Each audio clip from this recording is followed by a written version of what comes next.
बीते दिनों केंद्रीय परिवहन मंत्री नितिन गडकरी का संसद में अपनी बात रखते हुए दर्द सामने आ गया। दरअसल लोकसभा में जमीन अधिग्रहण को लेकर बने कानून पर चर्चा हो रही थी। इसी बीच नितिन गडकरी ने बताया कि इन हाईवे को बनाने में उन्हें कितनी मुश्किलों से जूझना पड़ता है। गडकरी ने इस दौरान राष्ट्रीय राजमार्ग अधिनियम 1956 की धारा का जिक्र करते हुए इसकी कमियां गिनाई और उदाहरण के तौर पर केरल में 1 किलोमीटर का नेशनल हाईवे बनाने का खर्चा भी गिनवा दिया। 100 करोड़ रुपए। क्या हुआ, हैरान हो गए? अभी मैं केरल में जा रहा हूं। अभी हम एक हाईवे बना रहे हैं केरल में।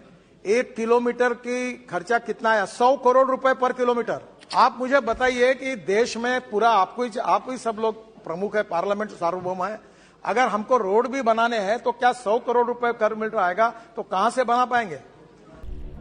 नितिन गडकरी ने राष्ट्रीय राजमार्ग अधिनियम 1956 की धारा का जिक्र करते हुए कहा, इस नियम में कुछ ऐसी कमियां हैं जिसके चलते जमीन अधिग्रहण के बाद आने वाली मुश्किलों का हल करने में समस्या आती है। उन्होंने कहा कि भूमि अधिग्रहण कानून में कमी ये है कि अगर अधिग्रहण के बाद सड़क का अलाइनमेंट बदल जाए तो सरकार भूमि को लौटा नहीं सकती है। इस प्रकार के देश में 1,74,327 मुकदमे पेंडिंग है।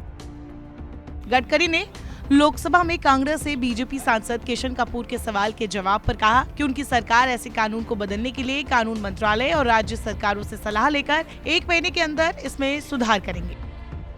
ये नहीं, गडकरी ने राज्य सरकारों की तरफ से आने वाली परेशानियों का भी जिक्र किया। उन्होंने कहा कि हमें आगे बढ़ने के लिए सबके साथ मिलकर काम करना होगा।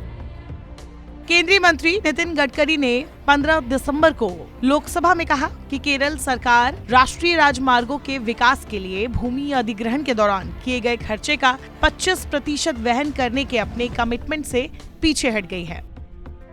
लोकसभा में उनकी टिप्पणी देश भर में एनएच निर्माण के दौरान सरकार द्वारा सामना किए गए झटकों पर चर्चा करते हुए आई। हालांकि ये मुद्दा केरल को पॉइंट आउट करने के लिए नहीं था। उन्होंने इसे उदाहरण के रूप में ये समझाने के लिए बताया कि वे स्थितियों को कैसे संभालते हैं। गडकरी ने कहा कि वो राज्य द्वारा मांग के मुताबिक निर्माण उपकरणों के लिए जीएसटी देने पर सहमत हुए और सरकारी भूमि सौंपने का आश्वासन दिया। उन्होंने दावा किया कि केरल में एनएच के 1 किलोमीटर के हिस्से के निर्माण के लिए 100 करोड़ रुपए की आवश्यकता होगी। केरल के मुख्यमंत्री जी ने पहले मुझे मान्य किया कि 50% 25% लैंड का पैसा मैं दूंगा। फिर उन्होंने अभी पत्र लिखा कि मैंने मान्य किया था पर I am not in position, मैं नहीं दे सकता। फिर मैंने उनको कहा कि आपका मटेरियल जो है रॉयल्टी फ्री करो, जो स्टेट का जीएसटी उतना एग्जाम करो और सरकारी लैंड दे दो। ऐसा करके मैं कॉम्प्रोमाइज करके मार्ग निकालूंगा। Cost is coming 100 crore rupees per kilometre. और इसलिए मेरा आपसे यही कहना है कि बिटवीन द लाइन हमें बराबर मार्ग निकालना पड़ेगा जो टाइम बाउंड होगा, करप्शन फ्री होगा, किसी का स्टेक होल्डर का नुकसान नहीं होगा। मैं आपकी भावना से सहमत हूं और अच्छे इंटेंशन से काम करने के बाद अधिकारी भी अड़चन में नहीं आए। बता दें, जब एनएच 66 पर काम तेज हुआ था तो ओमान चांडी सरकार ने भूमि अधिग्रहण के लिए आने वाली लागत का 25% खर्चा उठाने का प्रस्ताव रखा था। ओमान चांडी की सरकार 2011 से 16 तक थी। फिर राज्य में सीपीआई और एलडीएफ की गठबंधन वाली सरकार आई। अक्टूबर 2019 में केंद्र और राज्य सरकारों के बीच आपसी समझौता हुआ। सरकार ने समय पर भुगतान किया। हालांकि मुख्यमंत्री पिनराई विजयन ने हाल ही में विधानसभा में कहा था कि समझौता केवल एनएच 66 पर लागू होता है और केंद्र सरकार राज्य में सभी समान परियोजनाओं में ऐसा करने की उम्मीद नहीं कर सकती। इससे पहले भी मुख्यमंत्री पिनराई चांडी सरकार द्वारा हस्ताक्षरित समझौते पर सवाल उठा चुके हैं। उन्होंने कहा था कि यूडीएफ ने केंद्र सरकार से ऐसे वादे करके राज्य की वित्तीय स्थिति को खतरे में डाल दिया है। उन्होंने कहा कि समझौता भेदभावपूर्ण है क्योंकि अन्य राज्यों में एनएच निर्माण का पूरा खर्च केंद्र सरकार वहन करती है। इस बीच केंद्र सरकार का कहना है कि केरल में भूमि की दरें दूसरे राज्यों की तुलना में बहुत ज्यादा है।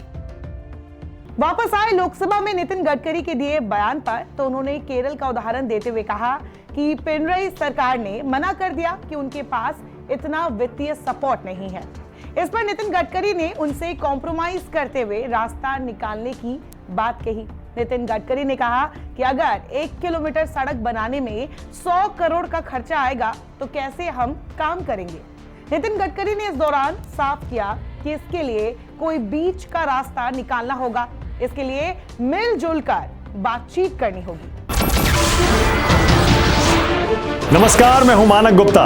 अगर आपको हमारा ये वीडियो पसंद आया हो तो इसे लाइक और शेयर जरूर करें और हां, हमें सब्सक्राइब और फॉलो करना ना भूलें ताकि आप देश और दुनिया की कोई खबर मिस ना करें।